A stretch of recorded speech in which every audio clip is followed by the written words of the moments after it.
Bismillahirrahmanirrahim. Assalamualaikum warahmatullahi wabarakatuh. Alhamdulillahilladzi hadana lihaza wa ma kunna linahtadiya laula an hadana Allah. Asyhadu an la ilaha illallah wahdahu la syarika lah wa asyhadu anna Muhammadan abduhu wa rasuluh. Allahumma salli wa sallim wa barik ala sayyidina Muhammad wa ala alihi wa sahbihi ajma'in wa ba'du. Wa qala al-musannifu rahimahullahu ta'ala wa nafa'ana Allahu bihi wa bi'ulumihi fid darain amin. Telah berkata Imam al-Allamah Syekh Abdul Qadir Al-Jilani, semoga Allah Ta'ala merahmatinya dan kita mendapat manfaat serta barakah ilmunya. Wahai gulam, engkau perlu kepada iman yang boleh menggerakkanmu menuju ke jalan Allah Ta'ala, dan yakin yang dapat menetapkanmu di jalan itu. Dan engkau perlu pada permulaan sulukmu, yakni perjalananmu pada Tuhan, kepada jalan himyan, yakni kantung wang. Dan di penghujungnya perlu dengan iman. Berbeza dengan jalan Makkah. Setengah orang berkata, jalan Makkah itu perlu kepada iman dan kantung wang. Dan jalan yang aku beritahukan ini memerlukan kantung wang dan iman pada permulaannya dan pengakhirannya. Sufyan Ats-Tsauri rahimahullah pernah berkata bahawa mula-mula dia keluar menuntut ilmu, dia membawa diikat pinggangnya kantung wang sebanyak 500 dinar. Dia membelanjakan wang itu untuk belajar. Lalu dia mengetuk pada kantung itu, kalau tidak kerana engkau, tiada orang yang mau dekat dengan kita. Bila dia mendapat ilmu dan dikenal Allah Azza wa Jalla, dia lalu membelanjakan semua sisa wang itu kepada fakir miskin dalam satu hari. Seraya berkata, kalaulah langit itu besi, tentulah dia tidak akan menurunkan hujan. Dan kalaulah bumi itu batu keras, tentulah tiada tumbuhan yang akan hidup. Dan kalaulah aku terus memikirkan rezekiku di waktu menuntut ilmu, tentulah aku menganggap diriku ini kufur. Hendaklah engkau berusaha dan berpegang kepada sebab musabak, sehingga teguh imanmu. Kemudian berpindahlah dari sebab itu kepada yang menyebabkan, yakni Allah. Para Nabi alaihimussalatu wassalam pada permulaannya berusaha, memaksa diri serta bergantung kepada sebab musabak. Tapi kemudian pada akhirnya mereka bertawakal kepada Allah Ta'ala. Mereka mengumpul antara berusaha dan bertawakal pada permulaan dan pengakhiran dengan hakikat dan syariat. Muslimin dan muslimat dan penonton yang dirahmati Allah sekalian, bicara kita pada pagi ini tentang apa yang disebut oleh Imam Syekh Abdul Qadir Al-Jilani, bahawa dalam kehidupan beragama ada dua sifat utama yang kita perlu ada: iman dan yakin. Iman kita yang menjadikan kita melaksanakan segala syariat dan perintah Allah SWT. Dan yakin kita bahawa inilah jalan yang terbaik, inilah jalan yang terpilih. Dan inilah kebahagiaan kita, dan inilah dia matlamat kehidupan kita. Maka dengan iman dan yakin kita hidup dalam beragama. Walau apa pun yang berlaku sekeliling kita, walau badai, walau datang kemarau, walau datang kesusahan itu dan ini, ada iman dan ada keyakinan kita mampu meneruskan perjalanan. Maka kita tahu bagaimana cara untuk menguatkan keimanan kita kepada Allah. Ia bermula daripada rukun iman itu sendiri yang perlu menjadi kompas kehidupan. Beriman pada Allah, beriman kepada para nabi, beriman kepada kitab, beriman kepada malaikat, beriman pada kiamat, dan beriman kepada qada dan qadar yang kita sebut 6 rukun iman. Rukun iman ini menjadi kompas kehidupan kita.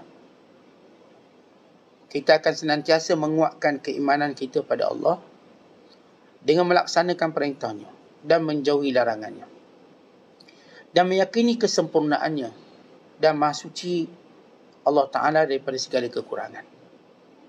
Beriman bahawa Allah berkuasa atas tiap sesuatu yang menentukan, tidak dikalahkan, bahkan Allah Ta'ala yang memiliki semuanya.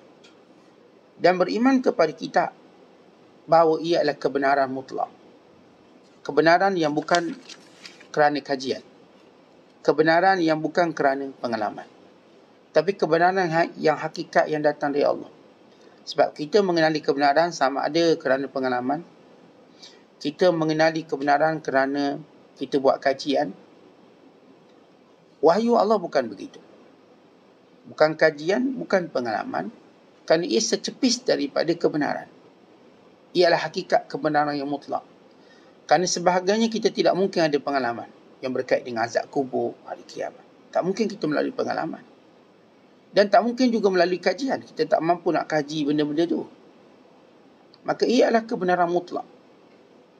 Dan bila kita sebut keimanan kita kepada para rasul, iaitu percaya dengan apa yang mereka bawa. Apa yang mereka bawa itu ialah kebenaran tanpa pembohongan. Apa yang mereka bawa itu ialah amanah tanpa persembunyian. Apa yang mereka bawa itu ialah kebijaksanaan tanpa kebodohan. Dan apa yang mereka bawa itu ialah kesempurnaan hidup kita di dunia. Maka kita akan ikut, follow dengan apa yang baginda sallallahu alaihi wasallam, khususnya perintah, suruh dan sebagainya. Beriman kita pada hari akhirat bagi menunjukkan bahawa dunia sementara, bagi menunjukkan akhirat itu segala-galanya, abadi, nikmat yang berpanjangan. Beriman kepada akhirat menjadikan kita sanggup korbankan dunia, bukan korbankan akhirat kita. Saya akan korbankan dunia untuk akhirat. Saya tak akan korbankan akhirat untuk dunia. Seorang yang korbankan akhirat untuk dunia, maka dia tidak beriman dengan iman yang sebenar, dengan beriman pada hari akhirat.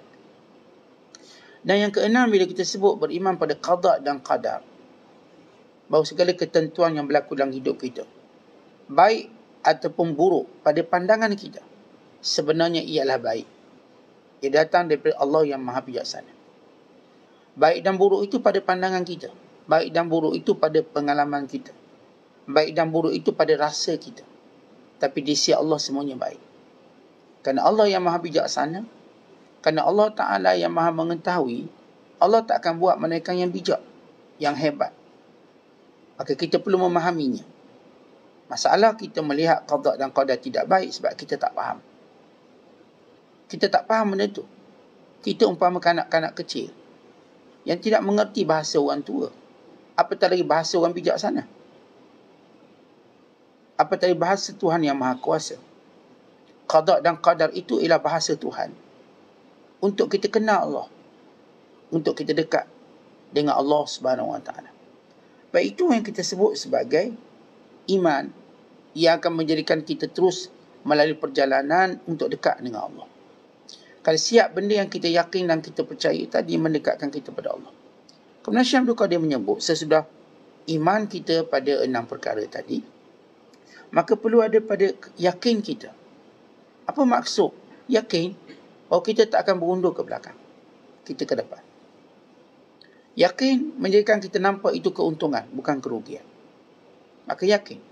Yakin menjadikan kita berani, bukannya penakut. Yakin menjadikan kita sentiasa mengingatinya, bukan melupainya. Kerana orang yang tak yakin, dia akan lupa. Baik, ini asas kita untuk melalui jalan Allah. Perkara penting yang utama. Namun kata Syekh Abdul Qadir, pada golongan yang mula-mula melalui jalan ini, suluk, maka perkara yang perlu diada ialah yang disebut sebagai himian. Sini dia tulis hamian, dia sebenarnya himian. Apa itu himian? Itu ada harta. Manusia hidup kalau tanpa harta, maka lemah dia.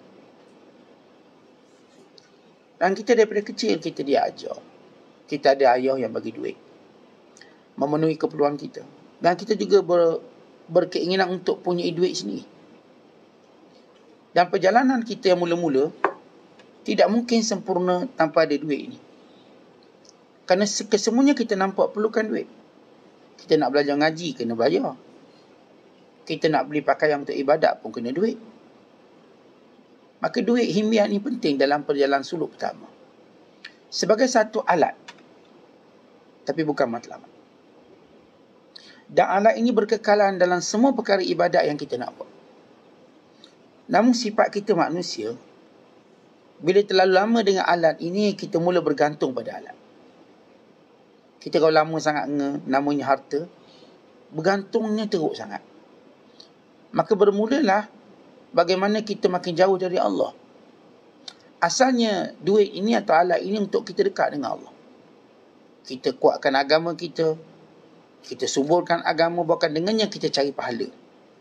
Dengan derma, dengan sekian-sekian, ya. Itu asalnya. Memang perjalanan pada Allah ini memerlukan duit. Sebab Nabi SAW daripada mula dakwah, maka lihat siapa di belakang Rasulullah. Khadijah radhiyallahu ta'ala berduit. Maka segalanya diinfakkan untuk dakwah. Dan Abu Bakar As-Siddiq. Dan golongan-golongan korporat di kalangan sahabat. Ini Talha, ini Zubair dengan pemurahnya. Ini Abdurrahman bin Auf dengan segala kebijaksanaan pengurusan hartanya. Ini Uthman bin Affan. Bahkan hampir 70% daripada sahabat yang dijamin syurga itu kalangan orang kaya. Ia alat. Tetapi bila kita sebut duit, ini alat kita untuk ibadat. Bahkan dalam perjalanan kita nak ke Mekah, tuan-tuan nak ke Mekah je kena bawa duit. Kena bawa himian. Kena bawa karung duit. Kalau kita hari ni bawa wallet lah. Himian kalau bahasa hari ni wallet. Dulu dia orang pakai karung duit. Macam tengok setengah orang masih lagi buat gunakan karung duit. Dijahit kulit, kadang dijahit kain, dibentuk tempat untuk menyimpan duit. Ini orang Arab panggil himian. Himian. Kita sebut hari ni wallet. Cuma wallet ni kita banyak letak kartu ataupun letak kad. Himian tak duit dinar. Atau diikat kat pinggang. Memang perjalanan kita kat Mekah perlu himian. Duit. Tetapi perjalanan kita dalam perjalanan sebenar kita, kata Syekh Abdul Qadir, untuk permulaan dan pengakhirannya, maka memang kita perlukan benda ni selama-lamanya. Untuk Mekah ya, ke Mekah kita buat duit sebanyaknya. Sebenarnya, untuk perjalanan ini memang kita memerlukan wang, memerlukan duit. Namun kita perlu mengetahui, bila Nabi SAW menyebut, Ya Allah, hidupkan aku orang miskin, matikan aku miskin, bangkitkan aku dan kumpulan miskin, apa maksud? Apakah baginda SAW memusuhi harta? Tidak, Nabi tidak pernah memusuhi harta. Kalau tidak akan ada hukum syariat zakat. Kalau tidak, Nabi SAW tak suruh orang derma banyak-banyak. Tak mungkin dia ajar derma kemudian digalakkan fakir. Bagaimana ibadat derma boleh dilakukan dengan kefakiran? Bukan setiap derma dijanjikan keberuntungan, dijanjikan gantian. Apakah yang dimaksudkan miskin di sini? Artinya Nabi SAW tidak mau berbangga dengan harta. Tak nak. Sebab harta tu mempercepatkan kita bangga. Qarun, Allah cerita yang paling sombong sekali Qarun sebab dia ada harta. Sehingga harta tadi dirasakan dibijak, dilupa ia kurniaan Allah. Sehingga dia berkata, innama utituhu ala ilmin indi, aku dapat kerana ilmuku, kerana kebijaksanaanku. Maka Allah jadikan Qarun ditenggelam sampai hari kiamat. Qarun bukan tenggelam sekali, dia masih ditenggelamkan sampai hari ini. Tenggelam dan tenggelam, ditarik oleh bumi. Supaya kita tahu fitnah harta itu tidak pernah selesai. Kan itu Qarun pun belum selesai lagi, ditelan oleh bumi. Kata Nabi SAW, likulli qawmin fitnah, wa fitnatu ummatil ma'. Setiap zaman ada fitnah terbesar. Dan fitnah terbesar umatku ialah harta. Hari ini, tuan-tuan kita lihat, memanglah fitnah terbesar. Makin lama, kalau dulu tuan-tuan tak semua orang nak jadi jutawan. Tak semua. Hari ini semua orang nak jadi jutawan. Semua. Yang agamanya nak jadi jutawan, yang ni nak jadi jutawan. Maka bila baginda sallallahu alaihi wasallam menyebut miskin hidup, miskin mati, miskin dibangkitkan, artinya tiada pergantungan pada harta. Dan tanpa hisap pada harta. Jangan dihisap. Kerana orang miskin tidak dihisap, dia tak ada apa-apa. Seolah-olah saya ni nak ada harta, saya tak dihisap dengan harta saya. Yang ini hisap yang merugikan akhirat saya. Maka bila sifat kita tuan-tuan, bila ada sikit harta, kita bergantungnya kuat. Lalu kita takut kehilangannya.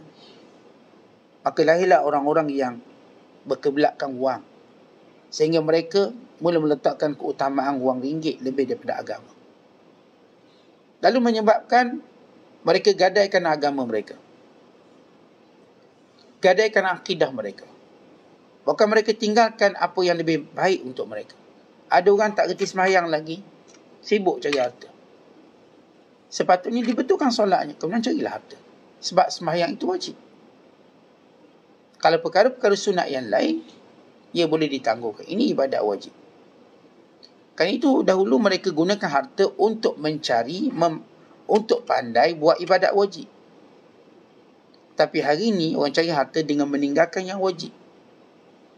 Orang dahulu mencari harta, yang kita masuk dahulu ni, kalangan orang yang dekat dengan Allah SWT. Maka bila mana mereka cari harta, mereka tak lalai. Kemudian bila mereka cari harta, mereka tak mungkin lebihkan harta daripada akhirat. Mereka tidak mungkin bercuti akhirat untuk mencari harta. Tidak mungkin. Sebab mereka tahu harta itu kat mana. Akhirat itu di mana. Ya memang kita tak nafikan penting harta itu untuk kita melakukan ibadat kepada Allah. Syekh Abdul Qadir menyebut. Baik, baca kisah Sufyan Ats-Tsauri.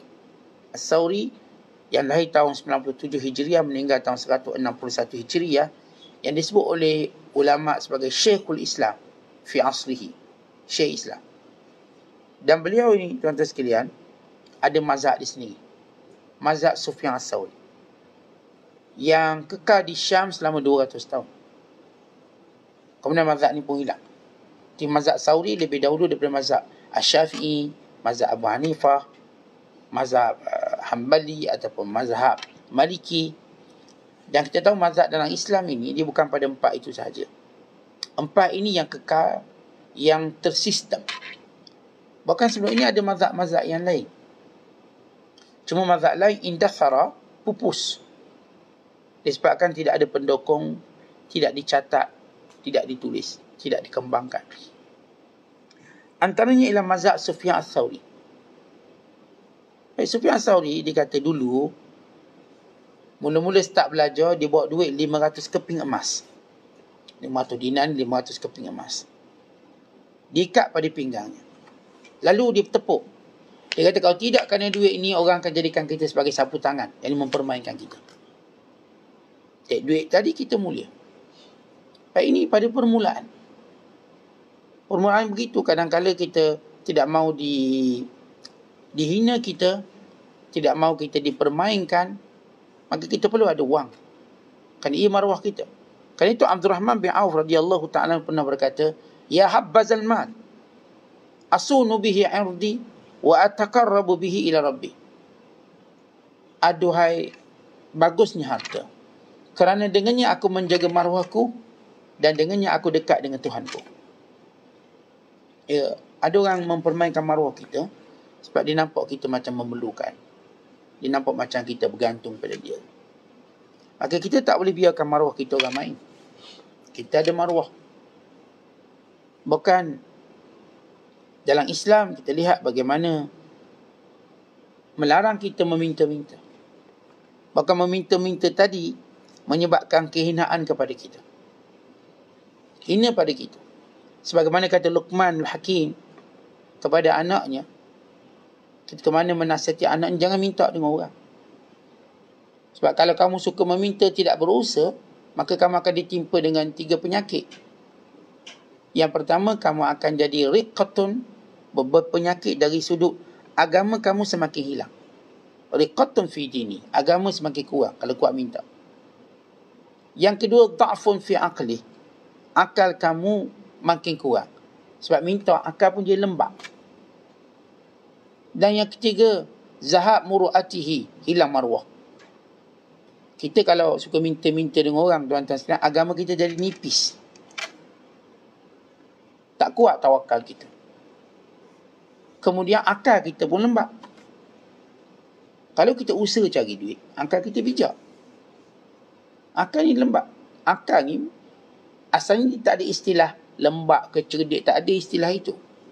Tapi dengan usaha maka datang gelaran bagi akal. Kalau kita malas usaha maka lembab akal. Kalau kita rajin usaha, orang kata bijak akal dia.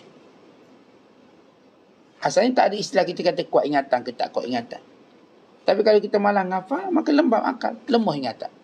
Kalau memang rajin ngafal, maka orang kata kuat ingatan dia. Jadi bila kita meminta, akal kita pun lemah. Da'fun fi aqli. Dan yang ketiga, hilang maruah. Dan kata Luqman, paling buruk daripada itu, bila kita meminta, manusia akan hina kita. Istighfafun nasu bihi. Manusia akan hina dia. Baik, Sufyan Thauri, dia pegang kantung yang ada 500 keping emas. Dia kata, kalau tak kerana benda ni, orang hina kita, orang mainkan kita. Satu ketika, lalu dia belanjakannya untuk menuntut ilmu sehingga dia alim. Sehingga kesan-kesan keilmuannya mula ada pada hatinya. Maka sekarang dia tak nampak lagi kemuliaannya pada harta. Kemuliaannya pada membelanjakan harta mencari pahala. Kan terbalik. Kita mula-mula tengok kemuliaan kita pada harta. Sedangkan kemuliaan sebenar kita manusia pada taat kita pada Allah. Kan itu bila kita mati, bukan harta kita dibawa sekali bersama kita, ketaatan kita pada Allah. Disebut dalam hadis bahawa nanti amal soleh kita akan menyerupai seorang lelaki yang cantik, yang wangi, yang handsome, menemani kita dalam kubur. Kalau dia perempuan, maka amalannya ialah berupa perempuan yang cantik, yang wangi menemani dalam kubur. Supaya dia tak akan berseorangan. Dan memang benar, orang-orang yang taat kepada Allah tidak pernah rasa keseorangan. Walau dia seorang diri. Orang yang buat maksiat ni, dia akan rasa keseorangan walau dia bersama dengan ramai orang. Kata orang ni, ramai orang ni. Sama-sama mabuk, sama-sama berjudi. Tapi dia rasa lonely, keseorangan. Orang taat pula, kadang duduk seorang je, mengaji Quran seorang, zikir seorang, baca buku seorang. Tapi dia rasa macam ada sesuatu bersama dengan dia. Kita tak akan rasa jemu. Kerana ternyata teman yang paling baik menghiburkan kita ialah ketaatan kita pada Allah. Di dunia dan dalam kubur serta akhirat kelak. Dalam kubur nanti, orang beriman yang beramal soleh, dia tak akan bosan. Dia tak duduk seorang dalam kubur. Dia bersama amal soleh. Sembahyang dia datang, puasa datang, zakat datang, silaturahim datang, sedekah datang, amal ma'ruf nahi munkar datang. Mengelilinginya. Dan menghalang munkar dan nakir mendekatinya atau menakut-nakutkannya. Maka datang amalan keliling, kita jadi bodyguard. Dan munkar dan nakir terpaksa berdiri jauh daripada orang yang baik tadi. Dia tak boleh tanya dekat-dekat. Kerana semua dibentengi dengan sedekah dia, silaturahim dia, amal ma'ruf dia, puasa dia, sembahyang dia, baca Quran dia. Semua jadi benteng. Sebagaimana orang ni melazimi ketaatan ini, maka ketaatan ini melazimi dia. Mengamankan dia. Menjadikan dia tidak bersendirian, bersorangan. Sebab itu tuan-tuan, kita kena banyakkan masa bersendirian untuk ibadat pada Allah. Sebab hakikat manusia nanti bersendirian. Jangan kata dalam kubur, kita kalau sakit dah rasa seorang. Sakit, lantar kat katil, kat hospital seorang. Cuma dengar hilai ketawa anak-anak, cucu-cucu, kita seorang. Kita rasa seorang. Tapi dengan amal soleh, orang tak akan rasa seorang. Dia boleh zikir, dia boleh baca Quran, dia boleh buat banyak perkara. Jadi kata Sufyan Thauri, dulu kami bangga dengan duit ini, punca kekuatan, orang tak mainkan kami. Sekarang kami mengetahui, duit ini rupanya untuk kami buat taat. Dan itulah dia kekuatan kami.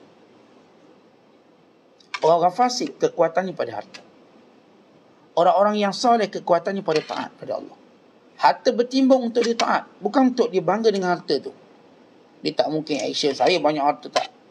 Dia akan merasa tenang dengan ketaatannya kepada Allah SWT. Maka itulah tujuan harta. Tujuan harta, tuan-tuan sekalian, bukan untuk kita bangga. untuk kita membina ketaatan kepada Allah, untuk kita menyuburkan ketaatan pada Allah.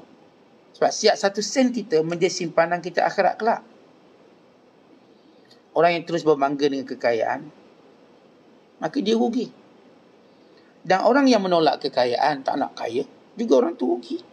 Dia selalu peluang untuk buat ibadat. Ada setengah mereka tidak mau berusaha. Saya tak nak kerja, saya nak ibadat semata. Dia lupa pada harta itu ada ibadat. Dan dia lupa dengan membiarkan dia tidak memiliki harta, maka dia membiarkan orang lain mempermainkan dia. Bukan mempermainkan agama dia. Kata Abu Qilabah, ilzamis suq, hendaklah kamu melazimi pasar. Fa'innahu atau fa'innal ghina minal afiyah. Kerana bila kamu tidak bergantung pada orang, itulah afiat agama kamu. Kata ilzamis suq, pergi pasar. Maksudnya pergi kerja. Bahkan kata Imam Darani, tak patut kamu melihat ibadat itu ialah kamu cuma membetulkan saf kamu ini kekal dalam masjid, sedangkan orang lain yang beri makan pada kamu. Yang patut kamu lakukan, siapkan bekalan makanan kamu, kemudian berada kamu dalam saf yang beribadat. Mulakan pencarian harta kamu untuk kamu ibadat, supaya tak terganggu ibadat. Dah ada harta, kita boleh ibadat, tak ada ganggu, tak perlu kita minta dengan sesiapa, kita tenang. Dan harta kita pun memang nak buat pahala. Kita, manusia akan melalui fasa-fasa. Fasa pertama dia akan melihat harta itu keperluan dia. Yang kedua, dia melihat harta itu ialah kebanggaan dia. Dan yang ketiga, dia melihat harta itu ialah kebahagiaan dia. Kebahagiaannya di dunia. Dan yang keempat, dia melihat harta itu ialah kebahagiaannya di akhirat kelak. Baik, kita akan ikut fasa 4 ni. Pertama, kita lihat harta itu keperluan. Ya, anak-anak mau nak duit berdasarkan keperluan. Bila dia perlu, dia minta duit. Dia perlu, dia minta duit. Budak-budak kecil ini, dia tak akan simpan duit. Dia perlu, dia pun taruh tangan kat kita. Sehingga dia akan pergi ke peringkat kedua. Harta itu mula menjadi satu kebanggaan. Bangga.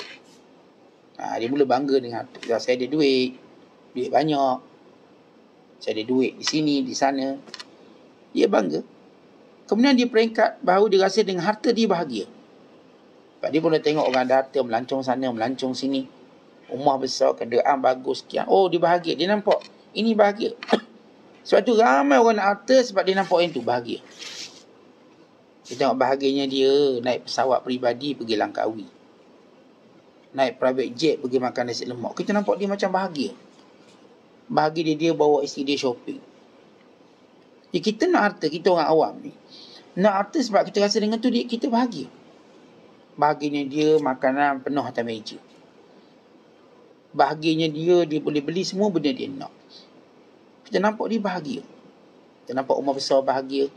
Jadi kita tak nampak lagi sombong. Sombong cerita berikutnya. Saya cerita tentang proses harta secara fitrah. Dan mulai saya katakan kita perlu harta. Kemudian kita akan rasa bangga dengan harta. Masuk bangga suka. Seronok. Bukan peringkat sombong ni, kita seronok. Sehingga kita nampak harta itu punca bahagia. Maka semua orang berusung untuk kaya kerana mereka nampak itu bahagia. Semua orang nak kaya. Sebab katanya dengan tu kami bahagia. Tapi dia akan sampai ke peringkat yang akhir. Rupanya harta itu untuk dicari bahagia akhirat. Bukan bahagia kat sini. Dia nak bahagia akhirat. Akhir lihat bagaimana cara dia melanjarkan harta dia. Baik, ini proses kita biasa. Kita tak cerita proses orang fasik. Proses orang kafir dalam menilai harta. Saya sebut tentang kita orang beriman menilai harta. Keperluan, sehingga kita rasa kebanggaan ataupun kita suka, sehinggalah kita rasa kebahagiaan, sampai peringkat kita nampak harta. Tidak lain melainkan untuk mencari pahala. Dan ini yang disebut oleh Nabi SAW. Zahaba ahlud duthur bil ujur. Orang kaya membawa pahala yang banyak. Dan ini yang dicemburui oleh orang miskin di kalangan sahabat. Kami sembahyang, mereka sembahyang. Kami puasa, mereka berpuasa. Tapi mereka bersedekah, kami tak boleh sedekah. Ya Rasulullah, kami ketinggalan. Kata Rasulullah, jangan bimbang, aku ajar kamu wirid dan zikir. Kalau kamu lakukannya, kamu akan menyamai mereka. Nabi tak kata mendahului kamu sama dengan mereka. Sebab kamu tak ada kemampuan wang, maka kamu kena buat macam ni. Lalu orang-orang miskin di kalangan sahabat pun buat. Tapi orang kaya tidak berdiam diri. Dia tengok orang miskin kenapa lambat keluar masjid. Kerana mereka, para sahabat tuan-tuan, mereka tak masuk dan tak keluar masjid, melainkan kerana amalan yang ada yang Rasulullah suruh. Sebab bukan jadi kebiasaan zaman Rasulullah, masjid orang duduk dalam tu. Tak, bukan kebiasaan. Semuanya akan keluar pada waktunya. Kalau orang duduk di masjid bukan pada waktunya, orang ni ada masalah. Orang ni ada masalah. Orang yang tak ada masalah, dia tahu duduk masjid masa mana dan dia tahu bila dia kena keluar. Bahkan kita baca hadis tentang bila sudah solat sunat kita keluar. Diberikan perempuan dahulu keluar, selepas itu lelaki keluar. Bahkan kata para ulama, baginda sallallahu alaihi wasallam lepas solat Nabi zikir, antara tujuan supaya wanita keluar dahulu, supaya tidak bertembung lelaki dan perempuan. Itu tujuan Nabi berzikir antaranya. Kerana pintu masjid yang terhad, dia keluar. Dan Nabi SAW memang menyuruh para sahabat, biar dulu, tunggu wanita keluar, kemudian keluar. Dan saya katakan bukan kebiasaan para sahabat duduk di masjid lama, tak. Mereka orang yang tak ada rumah duduk masjid sebagai ahli suffah. Tapi kata-kata sahabat, sudah mereka solat subuh, mereka buat apa yang Rasulullah suruh, mereka akan keluar cari rezeki. Itu cara kehidupan. Kalau seorang berada di masjid bukan pada waktunya, ini ada masalah. Ada masalah, hutang banyak, mungkin gaduh dengan bini, mungkin. Kalau dia tak ada masalah, dia tak akan berada di sini pada bukan waktunya. Tapi kalau sekiranya orang tu pada waktunya pun tak ada, ini memang masalah besar. Ini lagi bermasalah ni. Kalau orang berada di masjid bukan pada waktunya, orang ni ada masalah. Tapi orang yang pada waktu pun tak datang masjid, orang ni memang cari masalah ni. Jadi, kita lihat cara kehidupan para sahabat. Bila orang-orang kaya melihat orang miskin duduk lama sikit, mesti ada benda dia dibuat ni, yang Rasulullah suruh. Kerana mereka tak akan buat apa yang mereka rasa betul. Mereka akan buat apa yang Rasulullah suruh. Lalu orang kaya mencuri dengar. Tengok, oh dia berzikir, maka mereka zikir yang sama. Lalu orang miskin dengan dia, Rasulullah, mereka dah tahu amalan kami. Dah tahu. Seolah-olah waktu itu masing-masing nak sembunyi amalan, supaya jangan ada orang mengatasi mereka. Sebagaimana ahli dunia sembunyi cara nak dapat projek, supaya orang lain tak dapat mengatasi mereka. Lalu kata Rasulullah, zalika fadlullah yu'ti man yasha. Nak buat macam mana? Itu kurniaan Allah yang Allah beri pada siapa yang dikehendaki. Dan akhirnya Rasul kata, zahaba ahli duthur bil ujur. Dan orang-orang kaya bawa pahala yang banyak. Sebab mereka mula tahu kenapa mereka perlu kaya. Untuk apa? Macam orang ada jawatan lah. Kita mula ada jawatan ni kerana keperluan. Sebab nak gaji, nak pangkat. Kemudian dia pergi pada bangga. Kemudian kita rasa inilah kebahagiaan. Lama-kelamaan kita tahu rupanya jawatan tinggi ini untuk cari bahagia akhirat. Ya, akhirnya mereka nak jawatan bukan untuk kebanggaan dunia, untuk cari kebahagiaan akhirat. Dengan jawatan mereka berlaku adil. Dengan jawatan mereka melindungi orang miskin. Dengan jawatan mereka memberikan semua kebaikan-kebaikan. Mereka menjadi orang yang paling ke depan di hari akhirat kelak. Sebab mereka melihat benda tadi dengan cara sudah berbeza. Sebab itu tuan-tuan, harta kita perlu tengok dengan cara berbeza. Bukan dengan tujuan untuk kita bangga, bukan dengan tujuan untuk kita takut dihina. Tapi harta untuk kita melakukan ketaatan kepada Allah Ta'ala. Kemudian Syekh Abdul Qadir menyebut, atas asas mencari harta, kita mesti berusaha mengambil sebab dan musabab. Ambil sebab dan musabab. Sehingga teguh iman kamu, ketika itu kamu akan melihat musabib, penyebab. Dan memang satu perkara yang normal. Tetapi bila kita nak harta, nak cari duit, kita pun cari sebab lah. Cari kerja, keluar rumah awal, mungkin baliknya lewat, perlu kerja dengan orang, perlu ambil kos itu, coaching ini. Baik, itu sebab musabab. Namun sebab musabab ini, kita cuma melaluinya seketika untuk kita melihat penyebab Allah. Baik, kenapa penting kita melihat penyebab berbanding sebab musabab? Islam tidak pernah menafikan sebab musabab. Kata Junaid al-Baghdadi bila membicarakan tentang tawakal. Tawakal itu bukanlah kamu meninggalkan usaha. Dan tawakal juga bukan bermaksud kamu berusaha. Tawakal itu ialah kamu tenang dengan janji Tuhan. Bukan maksud tawakal tadi, kita tak payah usaha lah tawakal. Bukan. Bukan juga dengan makna tawakal kita usaha sungguh-sungguh. Bukan juga. Tawakal itu ialah kita tenang dengan apa yang Allah janjikan. Tenang. Allah kata kamu kerja, aku bagi rezeki. Maka kita pun tenang. Kita pun tenang. Sebab itu kata Sufyan Ats-Tsauri, lihat pada langit. Kalau langit itu besi, dia tak akan turunkan hujan.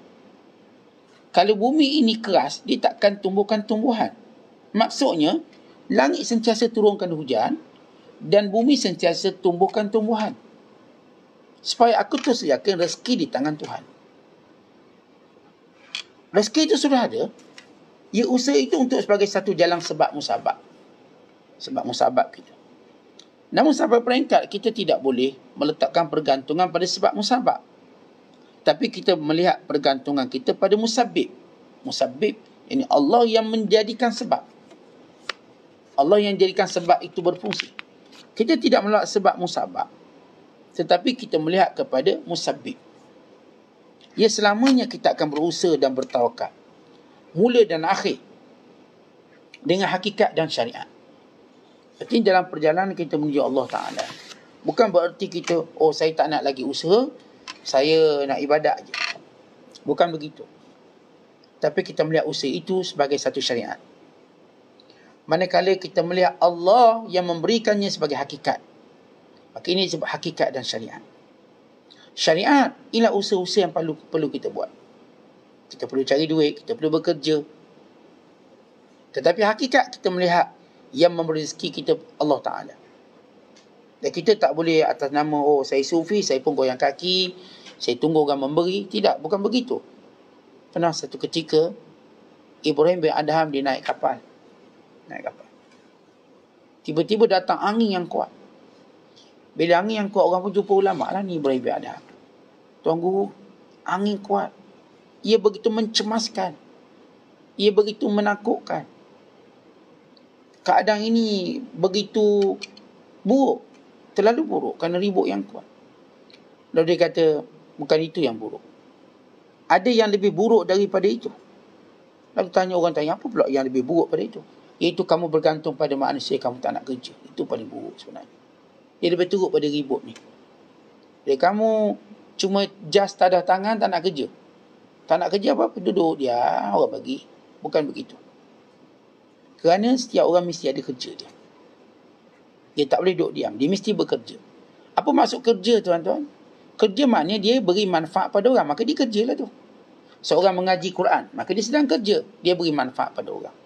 Orang yang mengajar, dia juga sedang bekerja. Dia beri manfaat pada orang. Seorang yang buat ni, jual air, jual makanan, dia sedang memberi manfaat pada orang. Maka dia bekerja. Yang tidak disebut bekerja kalau dia cuma memberi kebaikan untuk dirinya sahaja. Dia tidak bekerja. Dia nak tidur, nak rehat. Dia tak bekerja. Sebab dia tak beri kebaikan pada orang lain. Suri rumah, isteri kita dimasak, dia sedang bekerja. Walaupun orang panggil dia suri rumah, dia bekerja. Mungkin dia lebih sibuk kerjanya berbanding orang lain. Beri makan pada anak, beri makan pada suami, dikemas rumah. Dia sedang bekerja. Dan dia berhak mendapat upahnya. Semua orang bekerja bila dia beri manfaat pada orang lain. Sama ada pada seorang, pada ramai, dia sedang bekerja. Yang dilarang yang tak kerja apa-apa ni. Tak buat apa. Dia tak beri manfaat pada orang lain. Dan paling teruk, dia juga tak beri manfaat pada diri dia sendiri.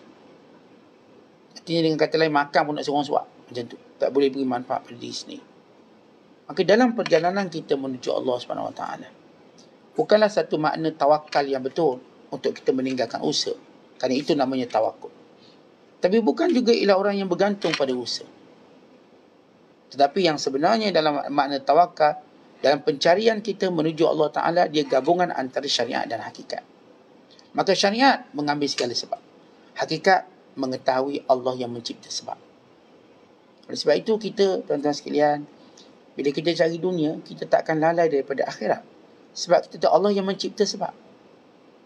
Tapi kalau kita cari dunia, lalai daripada akhirat. Bukan nampak dunia lebih penting daripada akhirat. Bukan sampai peringkat kita tinggal yang wajibnya demi mencari dunia. sebenarnya kita telah merosakkan jalan kita menuju pada Allah. Bukan sebab yang kita ambil tadi akan membinasakan kita. Ada orang ingat dengan cara dia masa banyak dengan isteri dan anak-anak, sebab ini dia akan bahagia hari tua. Tak. Isteri dia tinggalkan dia waktu tua dia, dan anaknya derhaka padanya pada hari dia memerlukannya. Atau pasangannya. Tuan-tuan, semua cerita cinta-cinta dalam drama semuanya palsu. Semua mereka cuba membina cinta palsu. Yang berlakon cerita cinta ni bercerai habis lah. Dia cerita cintanya bagai nak buat cinta 200%, 800%. Lepas tu dia bercerai. Kerana mereka mengajar pada kita cinta palsu. Kerana manusia bila dicintai dengan cinta palsu, lama kelamaan terbuka kepalsuan dia. Kita cinta manusia kerana Allah. Waktu kita mencintai isteri kita kerana Allah. Waktu kita mencintai anak-anak kita kerana Allah. Maka ia benar-benar bermanfaat dunia dan akhirat. Sebab itu atas nama cinta saya pada isteri saya kerana Allah, kalau ada benda yang tak betul, maka saya perlu bimbing dia, saya perlu ingatkan dia. Dan anak-anak saya juga begitu. Saya tahu apa keutamaan, saya perlu ajar dia mengaji Quran, tahu sembahyang, tahu kefarduan, tahu halal, tahu haram. Maka bila saya ajar macam tu, waktu saya memerlukan dia akan ada bersama saya. Cinta mereka akan hadir. Cinta anak-anak saya, cinta pasangan saya akan hadir. Bukan di hari akhirat kelak. Bila mana seorang ayah mencari anak, seorang anak mencari ayah. Ya Tuhanku, mana ayahku? Ya Tuhanku, mana anakku? Lalu Allah berkata, amalannya tidak setaraf denganmu. Lalu kata, ya Allah, berikan amalanku supaya dia setaraf denganku. Maka Allah memberikan amalannya untuk disetaraf. Untuk sama-sama berada di syurga. Ini cinta kerana Allah. Dia tak akan terpisah. Ini yang disebut dalam Al-Quran.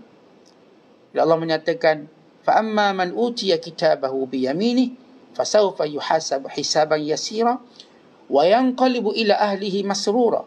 Adapun orang yang menerima catatan di tangan kanan, dia akan dihisap dengan hisap yang mudah dan dikembali kepada keluarganya dengan gembira. Kejayaan dia menjadikan dia akan jadikan keluarganya tumpang. Tetapi ini orang cinta kerana Allah. Tapi kalau kita belajar cinta pasangan kita macam kita belajar daripada drama dan filem. Kalau saya katakan, yang berlakon tu pun gagal menunjukkan cinta dia pada pasangan. Dia gagal. Carilah cerita Romeo and Juliet ke apa, semuanya akhirnya berantakan, berbalah. Tetapi bukan kita menghinanya, tapi kita nak jadikan ia pengajaran. Cinta pada manusia tanpa Tuhan ialah cinta palsu. Dan kepalsuan itu akan terbongkar sedikit demi sedikit. Jadi bosan. Akhir sampai satu tempoh kita dah bosan. Walau kadang-kadang kita tengok tempoh taklah lama sangat, baru setahun, baru 2 tahun, baru 3 tahun. Kadang-kadang mereka kata kami sudah menyulam cinta 8 tahun. Tapi sewaktu mereka berkahwin, mereka leraikan sulaman tadi dengan begitu cepat. Mereka lakukan perkara sia-sia. 8 tahun bercinta, kahwin cuma setahun. Mereka buat perkara sia-sia. Kita nak bina cinta kita pada isteri, pada suami, pada anak-anak kerana Allah. Atas sebab itu, mereka akan bersama-sama akhirat kelak. Jadi ini yang kita faham tentang hakikat dan syariat. Dalam bab kita cari duit, dalam bab kita cari dunia, ingat, ini cuma sebab musabab. Pemberinya Allah. Kalau kita tahu pemberinya Allah, maka jangan abaikan Allah dalam pencarian dunia. Jangan lupa Allah dalam pencarian dunia. Baca ayat dan suratul Jemaah, apa kata Allah? فَإِذَا قُضِيَتِ الصَّلَاةُ فَانْتَشِرُوا فِي الْأَرْضِ وَابْتَغُوا مِنْ فَضْلِ اللَّهِ وَاذْكُرُوا اللَّهَ كَثِيرًا لَعَلَّكُمْ تُفْلِحُونَ. Bila selesai solat Jumaat, bertebaranlah kamu di muka bumi bagi mencari rezeki Allah dan selalulah ingat Allah banyak-banyak. Bayangkan Allah suruh kita cari rezeki dalam keadaan sama, ingat Allah banyak-banyak. Jadi orang yang cari rezeki lalu ingatannya pada Allah jadi semakin sikit, berhati-hati rezeki itu sudah hilang keberkatan. Apatah lagi dia lalai terus, hati-hati rezeki itu akan menjadi fitnah besar di hari akhirat kelak. Kita kena cari rezeki dan kadang kita boleh ingat Allah banyak-banyak. Dengan kata lain, rezeki saya cari tak mengurangkan ibadat saya. Rezeki yang saya cari menambah ibadat saya. Rezeki yang saya cari menjadikan saya makin ingat dan syukur pada Allah. Akhirnya rezeki ini menjadi alat untuk saya menambahkan kebaikan saya. Dan ini yang dimaksudkan dalam perjalanan kesufian. Memerlukan harta dalam keadaan melihat sebab dan musabab, dan dengan melihat kepada hakikat dan syariat. Yang kita maksudkan hakikat dan syariat, ada ikhtiar, kita tak tolak. Tapi ingat, penyebab pada ikhtiar itu, penyebab kepada sebab itu Allah SWT. Kerana itu kita tidak akan mengurangkan hubungan kita dengan Allah hanya kerana kesibukan kita mencari dunia. Jangan. Kalau kurang, tuan-tuan kena baiki cepat, sebelum kelazatan beragama hilang. Sebab kita tahu agama ni dia, akhirat ni, dia tidak boleh dimadukan dengan dunia. Dia amat cemburu. Kalau kita lihat orang madu ni bercemburu, cemburu lagi akhirat boleh dimadukan dengan dunia. Kerana akhirat akan tinggalkannya. Artinya akhirat perlu dipahami sehingga dunia masuk dalamnya, bukan dimadukan dengannya. Dunia tidak boleh bersaing dengan akhirat, tapi dunia perlu tunduk dengan akhirat. Tetapi jadikan sekejap dunia, kejap akhirat. Kejap dunia, kejap akhirat. Akhirat tak akan mau digile-gilirkan. Kamu jangan gile-gilirkan, aku akan lari. Tapi akhirat nak dunia tadi masuk dalam akhirat. Maka di sebalik kita cari rezeki, sibuk. Sampai waktu solat, kita solat. Sampai waktu zakat, kita keluar zakat. Sampai waktu menuntut ilmu, kita tuntut ilmu. Tidak ada pun yang kurang. Yang ada ialah usaha untuk kita tambah. Maka bila kita tambah akhirat, bertambah dunia kita. Tapi dengan segala keberkatan. Maka orang inilah bila mati dia cukup bahagia. Sebab dia meninggalkan dunia yang tidak terfitnah. Dia meninggalkan dunia penyubur kepada akhirat. Dia menjadikan dunia benar-benar medan atau benar-benar gelanggang untuk dia mencari akhirat. Jadi di situ cara kita mencari rezeki, dan di situ cara kita melihat harta benda itu, kemuliaan kita di hari akhirat kelak. Bukan kebanggaan di dunia, jauh sekali nak sombong, tapi kemuliaan kita di hari akhirat kelak. Kita ingin meraih setiap pahala daripada apa yang kita dapat daripada dunia ini. Setiap satu sen dunia ialah gandaan pahala akhirat kelak. Semuanya kita nak jadikannya. Wallahu bisawab. Assalamualaikum warahmatullahi wabarakatuh.